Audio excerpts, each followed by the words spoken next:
Hello guys, welcome back to my YouTube channel Standard Classes. So today I'm going to continue chapter 5 production function. इससे previous video में मैंने आपके साथ एक बहुत important topic discuss करा था which was law of variable proportion.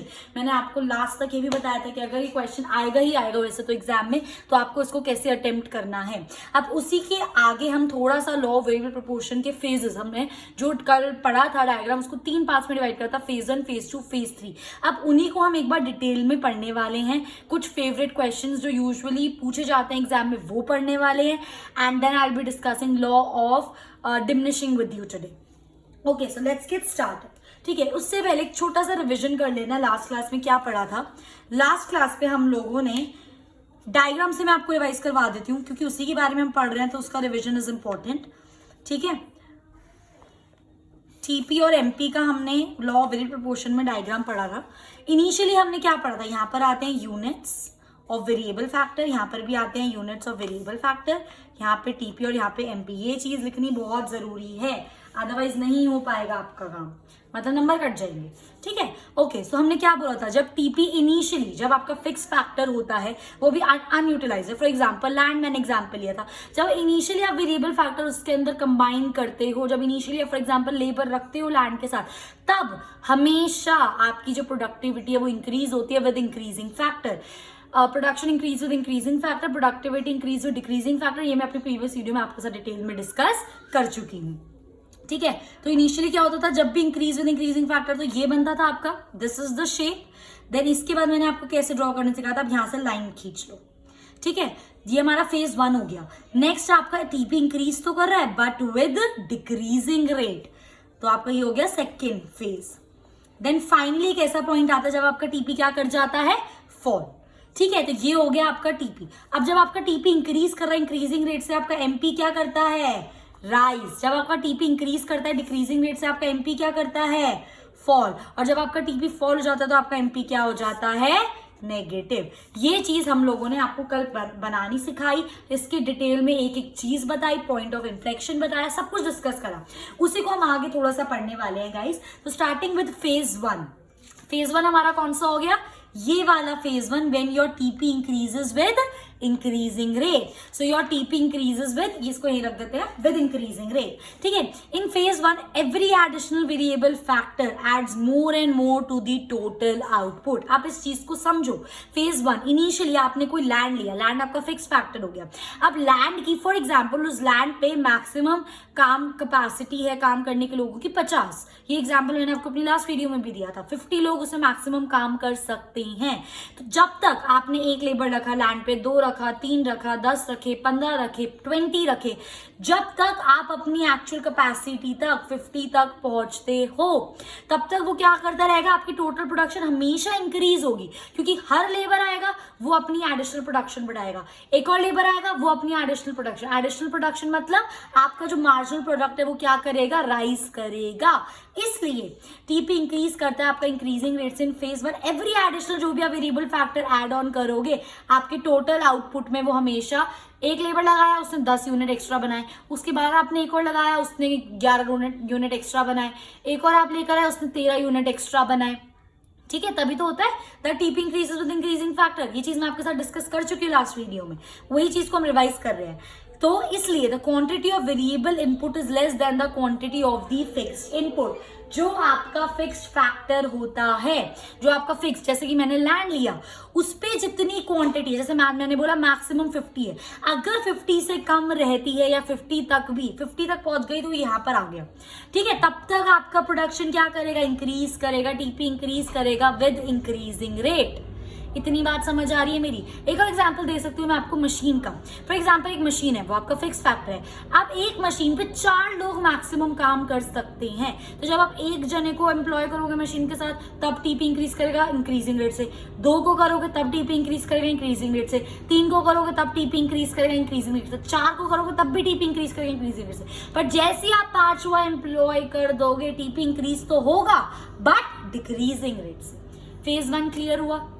TP increase कर रहे हैं इंक्रीजिंग रेट से, इसका मतलब जब जब हम वेरिएबल फैक्टर एम्प्लॉय करेंगे अपने फिक्स फैक्टर के साथ कंबाइन करेंगे, हमारी जो प्रोडक्टिविटी है वो इंक्रीज करेगी। क्यों? क्योंकि टीपी में जितना हम वेरिएबल लगाते हैं वो कम होता है। देखो ना, quantity of variable factor is less than as compare to the quantity of the fixed input. जो फिक्स्ड इनपुट है उसकी कैपेसिटी अभी यूटिलाइज नहीं हुई है, जितने उसके ऊपर आपने वेरिएबल इनपुट लगाया वो कम है एज कंपेयर टू उसकी कैपेसिटी। आई मेरी बात समझ? That's why in phase 1 TP increases with increasing rate. Next आता है आपका phase 2, that TP increases with decreasing rate. TP increase तो कर रहा है बट डिक्रीजिंग रेट से। इसका मतलब क्या है? जब फर्स्ट स्टेज की हम बात कर रहे थे, एक लेबर आया 10 यूनिट बनाए, दूसरा आया 11 यूनिट बनाए, तीसरा आया 12 यूनिट बनाए। जब जब हम लेबर लगा रहे थे हमारी प्रोडक्टिविटी देखो 10, 11, 12 बढ़ रही थी। बट जैसे ही आप सेकेंड फेज पर आ जाते हो, आप इस फेज के बाद मतलब जितनी उस लैंड की कैपेसिटी थी आप उतने 50 एम्प्लॉय उस पे लेबर लगा चुके हो, और उसके बाद आप एम्प्लॉय कर रहे हो 51, 52, 53। ठीक है, आप उसके बाद उस लिमिट जो उसकी एक्सेस लिमिट है उसके बाद आप और भी उसके अंदर पुट करे जा रहे हो लेबर। तब क्या हो रहा है? जब आपने 51 लेबर लगाया तो उसने फॉर एग्जांपल 10 यूनिट प्रोड्यूस करे। जब आपने सेकेंड लेबर 52 लेबर लगाया, 52 नंबर का लेबर, तब उसने 9 यूनिट प्रोड्यूस करे। जब आपने 53 लेबर का यूनिट लगाया उसने 8 यूनिट प्रोड्यूस करे।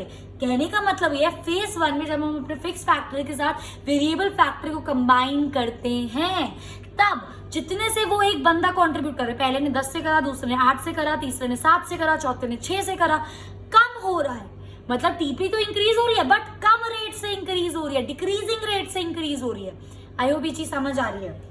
ठीक है, so in second phase every additional variable factor, जो भी आप वेरिएबल फैक्टर लगा रहे हो, ऐड तो कर रहा है but lesser and lesser amount. पहले मतलब 50 के बाद सोचना है ये, यहाँ तक हमारी कैपेसिटी थी, फर्स्ट स्टेज तक मैं जितने भी इनपुट लगाऊंगी मेरी टीपी इंक्रीज करेगी, मतलब मैं फुली यूटिलाइज कर रही हूँ। उसके बाद अब मैं उस पर ज्यादा लगाने लग गई हूँ, तो जैसे ही मैं और ज्यादा 51, 52, 53 ऐड तो करेगा बट कम कम कम। पहले ने 10 से करा, दूसरे ने 8 से, तीसरे ने 7 से, फिर 6 से। दैट्स वाई टीपी इंक्रीज तो कर रहा है बट डिक्रीजिंग रेट से। आई मेरी बात समझ? It is because at one point of time, variable factor creates pressure on the fixed input. एक जहां तक आपकी कैपेसिटी पूरी हो गई, चलो आप 51 लगा लो, 52 लगा लो, भाई 60, 70, 80 लगा रहे हो, तो उस बेचारे छोटे से लैंड पे कितना प्रेशर क्रिएट हो रहा है। मतलब जो आपके वेरिएबल इनपुट है वो ज्यादा हो गया as compare to the capacity of the fixed input. तो डेफिनेटली बात है, जो भी आप एडिशन लगाओगे उसका कॉन्ट्रीब्यूशन कम कम कम होता रहेगा। आई मेरी बात समझ? दैट्स वाई टीपी इंक्रीज तो करता है बट डिक्रीजिंग रेट से। आई होप गाइस ये चीज आपको क्लियर है। Moving on to phase 3, that is negative return to a factor. भाई अब 51 हो गए, 52 को 60 लगाए जा रहे, इस पॉइंट तक आ गए। भाई इस पॉइंट पे अब ये मैक्सिमम है। जब मैंने फॉर एग्जाम्पल 80th लेबर लगाया तो उसने सिर्फ एक चीज कॉन्ट्रीब्यूट करी। जब मैंने 81 लेबर लगाया उसने कुछ कंट्रीब्यूट नहीं करा, जीरो कंट्रीब्यूशन। जैसे मैं जीरो कंट्रीब्यूशन मतलब यहाँ पर देखो ना, एमपी जब आपका क्या हो गया, जीरो। लास्ट क्लास में बताया था जब टीपी आपका मैक्सिमम होता है एमपी क्या हो गया, जीरो। दैट मीन्स इस पॉइंट पे जब आपने लेबर लगाया तो उसने कुछ कंट्रीब्यूट नहीं करा। मतलब आप फालतू में लगा रहे हो, लगा के बस अपना खर्चा बढ़ा रहे हो, कोई कंट्रीब्यूशन नहीं आ रहा प्रोडक्टिविटी में। और जैसे इस पॉइंट के बाद लगा दोगे 110%, वो कुछ कंट्रीब्यूट तो कर नहीं रहा बल्कि आपकी प्रोडक्टिविटी को फॉल जरूर कर रहे हो। समझ रहे हो मेरी बात? फॉल कर रहा है, दैट मीन्स आपकी एमपी क्या हो रही है, नेगेटिव। आई मेरी बात समझ? ठीक है, so employment of additional variable factor TP में डिक्लाइन, मतलब वो फेज इस पॉइंट के बाद जैसे आपने एक और वेरिएबल फैक्टर एम्प्लॉय करा, आपका जो टीपी है वो फॉल कर जाएगा। ठीक है, उस फेज को बोलते हैं negative returns to a factor. This is because, ऐसा क्यों होता है? Because amount of input becomes too large in comparison to the fixed input. अब आप ये चीज समझो, जब हम फेज 2 पे थे, ठीक है, हम लोग अपना वेरिएबल इनपुट ज्यादा कर रहे थे, मतलब वेरिएबल इनपुट ज्यादा था फेज 2 पे भी as compare to the fixed input. But phase 3 पे वो इतना ज्यादा हो गया, मतलब फेज 3 पे आपके पास इतने ज्यादा वेरिएबल फैक्टर्स हो गए in comparison to the fixed input कि आपकी प्रोडक्टिविटी ही डिक्लाइन हो गई, आपका एमपी नेगेटिव चला गया। सोचो, इतने सारे लेबर एक लैंड पे जितनी उनकी जरूरत भी नहीं है, तो प्रोडक्टिविटी डिक्लाइन तो ऑटोमेटिकली होगी। आ रही है मेरी बात समझ? सो इसमें होता है, इसमें ज्यादा होता है वेरिएबल फैक्टर फिक्स फैक्टर से, बट इसके अंदर बहुत ज्यादा हो जाता है। ठीक है, variable factor becomes too large in comparison of fix factor, जिसकी वजह से आपका टीपी क्या कर जाता है, डिक्लाइन, फॉल कर जाता है। आई होप गाइज ये चीज आपको क्लियर है। ठीक है, तो ये था एक छोटा सा रिविजन और थोड़ा सा आगे की डिटेल में हमने फेज 1, फेज 2, फेज 3 की एक्सप्लेनेशन पढ़ी। नेक्स्ट एक बहुत फेवरेट क्वेश्चन पूछा जाता है एग्जाम में, that what should be the phase of operation. एक जो प्रोड्यूसर है उसको किस फेज में ऑपरेट करना चाहिए, फेज 1 में, फेज 2 में या फेज 3 में। ठीक है, इसका आंसर है फेज 2। अब आपके मन में क्वेश्चन आ रहा होगा, फेज 1 में क्यों नहीं ऑपरेट करना चाहिए उसको? फेज 1 में वो लगा रहे हैं, उसकी टोटल प्रोडक्टिविटी इंक्रीजिंग रेट से बढ़ रही है, उसका प्रॉफिट बढ़ रहा है, तो उसको फेज 2 में क्यों ऑपरेट करना चाहिए? इसका आंसर मैं अब आपको देने वाली हूँ। ठीक है, जो एक रैशनल प्रोड्यूसर, रैशनल मतलब इंटेलिजेंट, सारे हिसाब विसाब लगा के बैठा हुआ है, वो प्रोड्यूसर हमेशा फेज 2 में ऑपरेट करेगा। ऐसा क्यों है, अब ये बात समझो। फेज 1 में देखो क्या होता है, फेज 1 में जब हम एम्प्लॉय कर रहे हैं अपने वेरिएबल फैक्टर, वो हमें ज्यादा आउटपुट दे रहा है, मतलब हमारा टीपी इंक्रीज हो रहा है इंक्रीजिंग रेट से, और मेरा यहाँ पे देखो, और मेरा एमपी भी तो इंक्रीज हो रहा है। फेज 1 की बात कर रही हूं मैं। ठीक है, फेज 1 में मेरा एमपी भी इंक्रीज हो रहा है, बट कब तक फेज 1 में काम करोगे? एज अ प्रोड्यूसर कोई असेट लिया है, कोई फिक्स असेट लिया है, इनिशियली आपने लोगों को लगा दिया उसके अंदर, बट अगर आपको अपनी प्रोडक्टिविटी बढ़ानी है, लोग तो चाहिए, एक ऐसा पॉइंट आएगा जब आपका जो फिक्स असेट है वो फुलर यूटिलाइज हो जाएगा। बट देखो, इस पॉइंट पे मेरा जो, ये मेरा फेज 1 का एंड है, इस पॉइंट पे मेरा जो असेट है वो फुल यूटिलाइज हो गया। इसके बाद अगर मैं रखूंगी तो मेरा टीपी तो इंक्रीज होगा पर डिक्रीजिंग रेट से। एक प्रोड्यूसर क्या चाहता है कि वो अपनी प्रोडक्शन को मैक्सिमम करे, तो इसलिए जो एक प्रोड्यूसर होता है वो सेकंड स्टेज पर ऑपरेट करने को तैयार होता है, क्योंकि उसको पता है एट सेकंड फेज, ये आपका सेकंड फेज है, मेरा एमपी भले ही फॉल हो रहा है पर मेरा एमपी पॉजिटिव है, सेकंड स्टेज पे नेगेटिव तो नहीं हो रहा। दूसरा फायदा, मेरा टीपी इंक्रीज हो रहा है, टीपी फॉल नहीं हो रहा सेकंड स्टेज पे, भले ही डिक्रीजिंग रेट से हो रहा है, कोई बात नहीं। तीसरा फायदा, मेरा टोटल प्रोडक्शन मैक्सिमम है, कम से कम एज अ प्रोड्यूसर मुझे ये शांति है कि मैं जितना प्रोड्यूस कर सकता हूं मैं उतना प्रोड्यूस कर रहा हूं, उसे कोई दिक्कत नहीं होता उसका एमपी फॉल हो रहा है, उसको ये पता है पर एमपी पॉजिटिव है, मतलब अगर मैं लेबर लगा रहा हूं तो वो कुछ ना कुछ तो कंट्रीब्यूट कर रहा है ना। समझ रहे हो मेरी बात? सिमिलरली उसे कोई फर्क नहीं पड़ता कि टीपी डिक्रीजिंग रेट से इंक्रीज हो रहा है, पर इंक्रीज तो हो रहा है ना। दैट्स व्हाई एक रैशनल कंज्यूमर आपका फेज 2 में ऑपरेट करेगा, और फेज 3 का सवाल तो पैदा ही नहीं होता, प्रोडक्शन ही फॉल हो गई, एमपी नेगेटिव हो गया, तो ये तो आउट ऑफ द रेस हो गया। सिलेक्शन आता है फेज 1 और फेज 2 के बीच में। फेज 1 में आप यहां तक रुक जाओगे, पर आपका ये पॉइंट नहीं है जहां पे आप मैक्सिमम प्रोडक्शन कर रहे हो, और एक प्रोड्यूसर को अपनी मैक्सिमम प्रोडक्शन करनी है, अपने रिसोर्सेज को अच्छे से यूटिलाइज करना है, इसलिए वो फेज 2 में ऑपरेट करता है। आई होप गाइस ये चीज अब आपको क्लियर है। ठीक है, so employment of variable factor give more output जरूर, बट वो टोटल प्रोडक्शन मतलब मैक्सिमम उसकी नहीं है। इन फेज 3 में एम्प्लॉयमेंट ऑफ वेरिएबल फैक्टर, जब एम्प्लॉय कर रहे हैं फेज 3 में आ गया तो हमारे टीपी फॉल हो रही है, एमपी नेगेटिव हो रहा है, तो ये तो कैंसिल ही हो गया, ये भी कैंसिल हो गया। इसलिए मैंने आपको रीजन बताया कि क्यों एक प्रोड्यूसर फेज 2 में ऑपरेट करता है, क्योंकि इस पे टीपी क्या होता है, मैक्सिमम, और एमपी क्या होता है, पॉजिटिव। उसे शांति की टीपी उसका मैक्सिमम, एमपी उसका नेगेटिव नहीं, एमपी उसका पॉजिटिव है। आई होप गाइस ये चीज आपको मेरी क्लियर है। ठीक है, समझ आ रही है मेरी बात? तो ये एक फेवरेट क्वेश्चन होता है जो यूजुअली एग्जाम में पूछा जाता है, तो उसको अच्छे से प्रिपेयर करना। मूविंग ऑन कि रीजंस क्या होते हैं, मतलब increasing return to a factor, मतलब टीपी इंक्रीज कर रहा है इंक्रीजिंग रेट से, क्यों, इसके पीछे क्या रीजन है? टीपी इंक्रीज कर रहा है डिक्रीजिंग रेट से, क्यों, इसके पीछे क्या रीजन है? टीपी फॉल कर रहा है, एमपी नेगेटिव हो गया, क्यों, इसके पीछे क्या रीजन है? रीजंस अब हम आपके साथ डिस्कस करने वाले हैं। ठीक है, सबसे पहला आता है reasons of increasing return to a factor, मतलब टीपी इंक्रीज कर इंक्रीजिंग से क्या रीजन है? सबसे पहला, better utilization of a fixed factor. Second, you have increased efficiency of variable factor, and third, you have indivisibility of a fixed factor। मतलब क्या है इस चीज का? क्योंकि इनिशियल स्टेज में जो हमारा फिक्स असेट होता है जैसे कि लैंड, वो फुली यूटिलाइज नहीं होता, फुली यूटिलाइज नहीं है। फर्स्ट स्टेज में हम वेरिएबल फैक्टर उसके साथ कंबाइन कर रहे हैं, मैं लेबर लगा रही हूँ, लेबर धीरे धीरे उसको यूटिलाइज कर रही है, तो ऑब्वियस ही बात है आपकी इनिशियल स्टेज पे आपकी प्रोडक्शन बढ़ेगी और आपका टीपी इंक्रीज होगा इंक्रीजिंग रेट से। आ रही है मेरी बात समझ? So at this point, your variable factor are less than the fuller capacity of the fixed factor.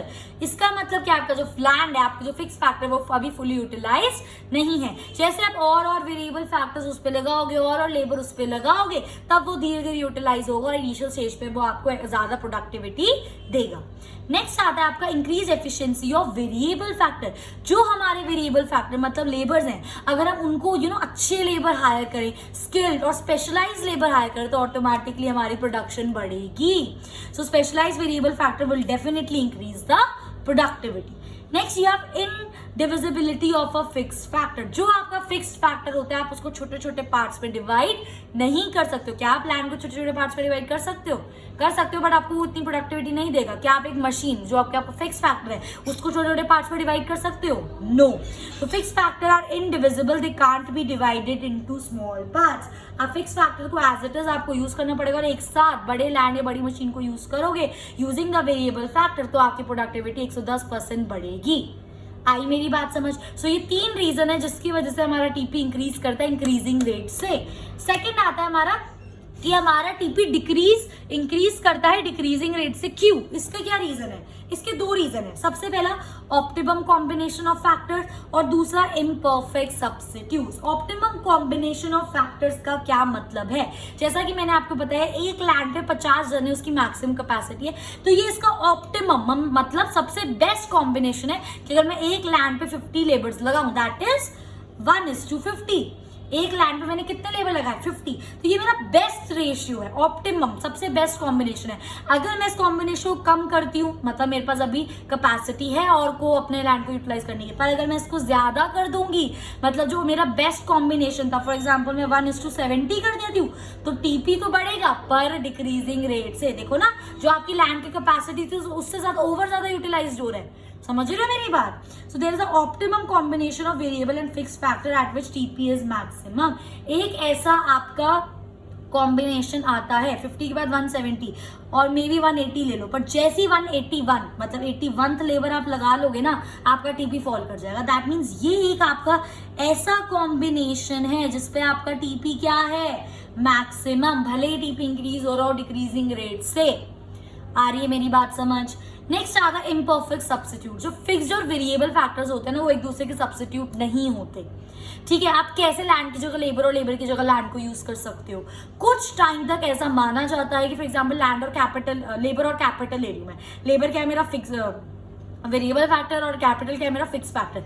कुछ टाइम के लिए आप इनको सब्स्टिट्यूट कर सकते हो, बट बार आप लैंड और कैपिटल को एक दूसरे सब्स्टिट्यूट नहीं कर सकते. कहने का मतलब ये, क्योंकि फिक्स फैक्टर और वेरिएबल फैक्टर एक दूसरे के सब्स्टिट्यूट नहीं है. सब्स्टिट्यूट मतलब एक की जगह दूसरे पे आप वो यूज नहीं कर सकते हो. दैट्स व्हाई टीपी इंक्रीज करता है डिक्रीजिंग रेट से.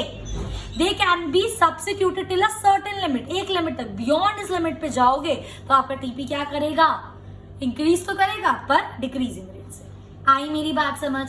नेक्स्ट आता है आपका reasons of a negative return to a factor, कि टीपी फॉल होके एमपी नेगेटिव क्यों हो जाता है. उसके 3 रीजन है. सबसे पहली बात, limitation of a fix factor.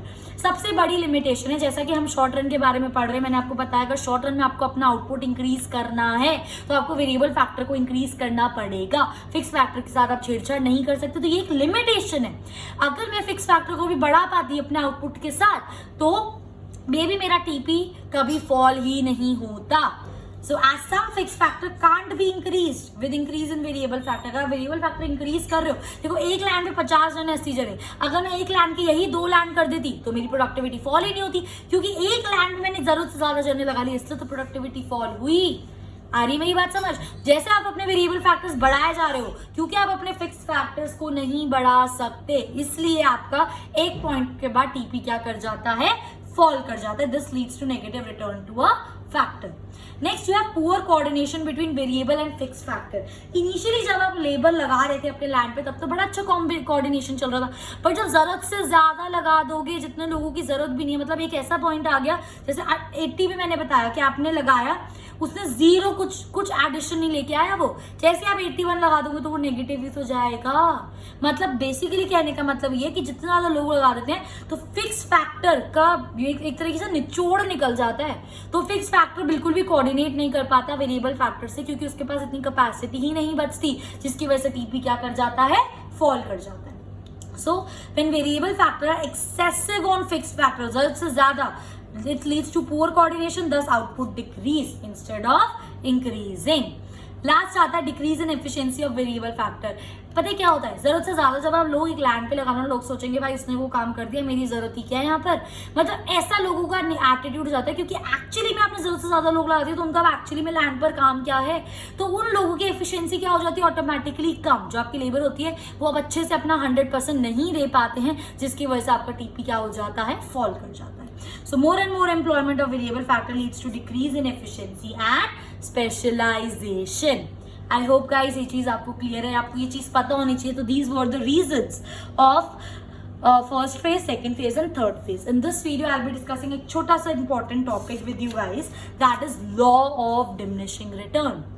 ठीक है, सबसे पहली चीज मैं आपको बताऊँ, ये चीज आप पढ़ चुके हो. अभी मैंने आपको ये पढ़ाया ना, आप चेक करो ये क्या था. यहाँ पे इंक्रीजिंग रिटर्न की बात हो रही थी, यहाँ पे डिमिनिशिंग रिटर्न की बात हो रही है. तो जब मैं लॉ ऑफ डिमिनिशिंग रिटर्न, तो दैट मीन्स मैं फेज 2 की बात कर रही हूँ. फेज 2 में हमें क्या था, जैसे हम टीपी मतलब और वेरिएबल फैक्टर इंक्लूड कर रहे थे, टीपी तो इंक्रीज कर रहा था बट डिक्रीजिंग, पर एमपी क्या कर रहा था, कॉन्टिन्यूसली फॉल कर रहा था. तो ये उसी का पार्ट है. आप कह सकते हो जो आपका लॉ ऑफ वेरिएबल प्रोपोर्शन है, इसके अंदर हम 1, 2, तीनों फेज की बात कर रहे हैं. तो law of variable proportion extension है लॉ ऑफ डिमिनिशिंग रिटर्न का, क्योंकि लॉ ऑफ डिमिनिशिंग रिटर्न सिर्फ ये सेकंड पार्ट है, बाकी 1 और 2 क्या है, लॉ ऑफ वेरिएबल प्रोपोर्शन. तो law of variable proportion is extension of law of diminishing return. ठीक है, it states that when more and more units of variable factors, second stage की बात हो रही है. ठीक है, जब एक से ज्यादा और लगाए जा रहे हो वेरिएबल फैक्टर, लगाए जा रहे हो. ठीक है, वेरिएबल फैक्टर फिक्स फैक्टर के साथ आपका मार्जिनल प्रोडक्ट क्या करेगा, फॉल ही करेगा. और ये हेंस प्रूव्ड है. ये वाली मेरी स्टेज की बात कर रही थी मैं, इस पे वेरिएबल फैक्टर लगाए जा रही हूँ. चेक कर लो एमपी क्या कर रहा है, कॉन्टिन्यूसली फॉल कर रहा है. इस लॉ का सिर्फ इतना ही मतलब है.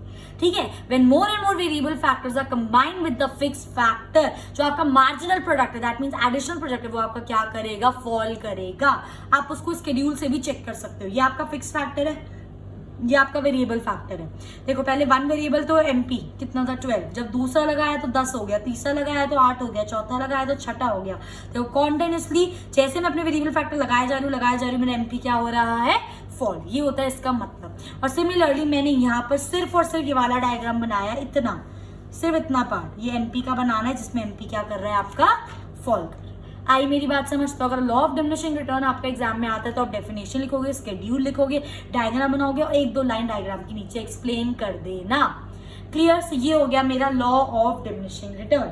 सिमिलरली गाइस लास्ट टॉपिक है हमारा इस चैप्टर का, that is relationship between TP and MP. ये चीज भी आप पढ़ चुके हो. आप बोलोगे अच्छा ये ऐसे था, चेक करो क्या होता था.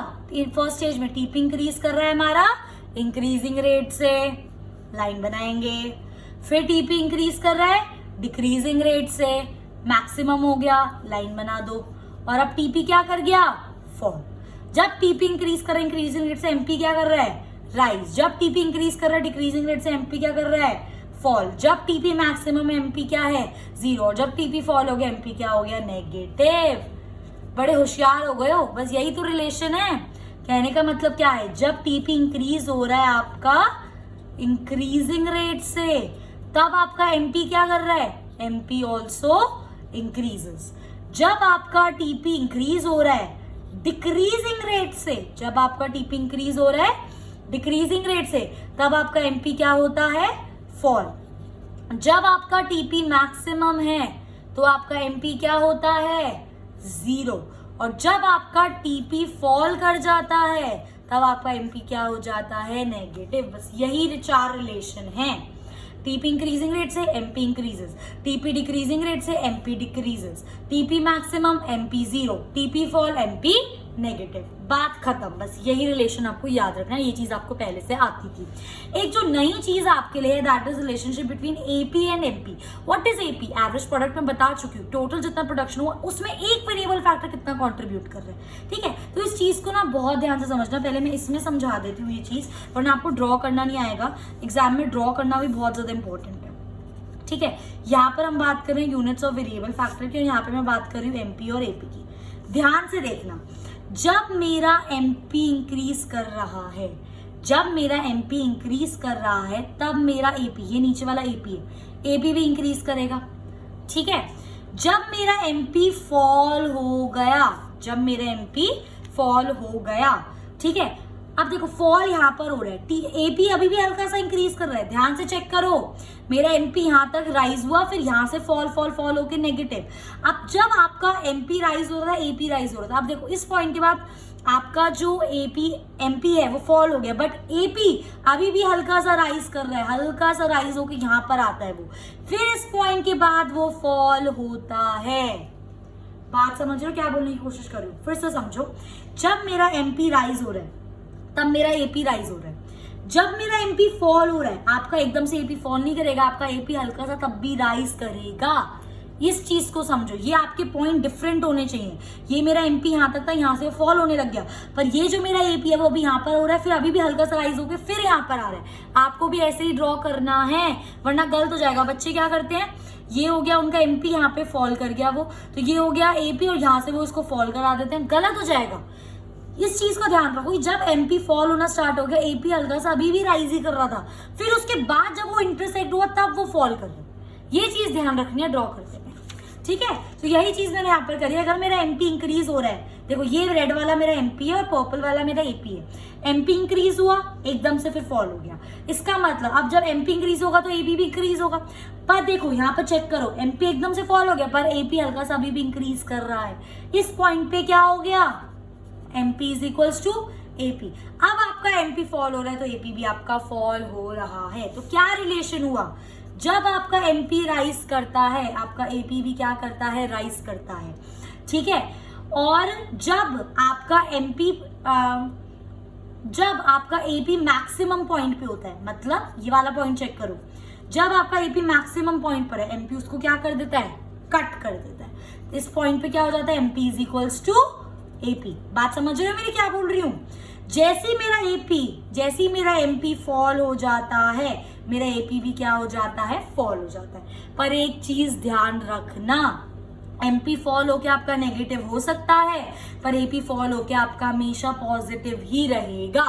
एक ही पहली चीज। दूसरी इंपॉर्टेंट चीज, आपका MP reacts faster than AP। इस बात का मतलब क्या है, देखो अगर AP राइज हो रहा है तो MP उससे ज्यादा राइज हो रहा है, अगर AP फॉल हो रहा है तो MP उससे ज्यादा फॉल हो रहा है, मतलब एकदम से MP ज्यादा रिएक्ट करता है। अगर राइज होगा तो MP हमेशा AP से ज्यादा राइज होगा, अगर फॉल होगा तो MP हमेशा AP से ज्यादा फॉल होगा।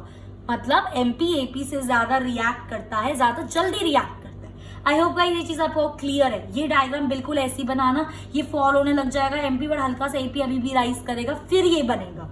आ रही है मेरी बात समझ, ठीक है। Simple relation, MP rise AP rise. जब AP अपना मैक्सिमम पॉइंट पे होता है MP उसको कट कर देता है, जब MP फॉल करता है AP भी फॉल करता है। MP फॉल करके नेगेटिव हो सकता है, AP नेगेटिव नहीं हो सकता, और MP हमेशा AP से ज्यादा फास्टर रिएक्ट करता है। आ गई मेरी बात समझ, ठीक है। On this note I have completed the chapter production function with you guys. अगर कोई भी डाउट है प्लीज मुझसे पूछना, ये सब चीजें बहुत इंपॉर्टेंट है, आगे सारी इंटरलिंक्ड है। अगर ये सब अच्छे से समझ आ गया ना, ट्रस्ट मी आगे की चैप्टर्स बहुत इजीली कर लोगे, माइक्रो बहुत आसान लगेगी आपको, ठीक है। So if you like my video please do like, share and subscribe with your friends and thanks for watching.